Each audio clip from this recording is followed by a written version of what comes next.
तैयारी हो चुकी है कि जो मानक है हमारे यहाँ दवाओं का, खाने का, ईडेबल है, इटेबल है, अडल्ट्रेशन होता है।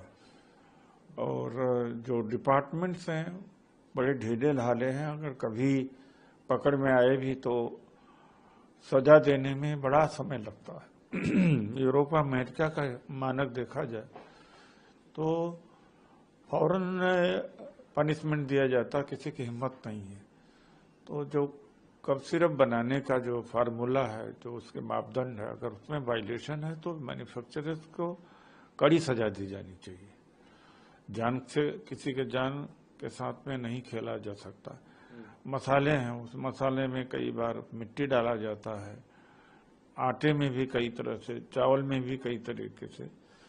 तो दवा के ही क्षेत्र में नहीं, कफ सिरप के क्षेत्र में नहीं, अडल्ट्रेशन है तो उसमें मिलावट होगी, या तो कोई ऐसा रॉ मटेरियल या इनपुट डाला जा रहा होगा जो सस्ता होगा, मानक से नीचे होगा। सर का फैसला जो है वो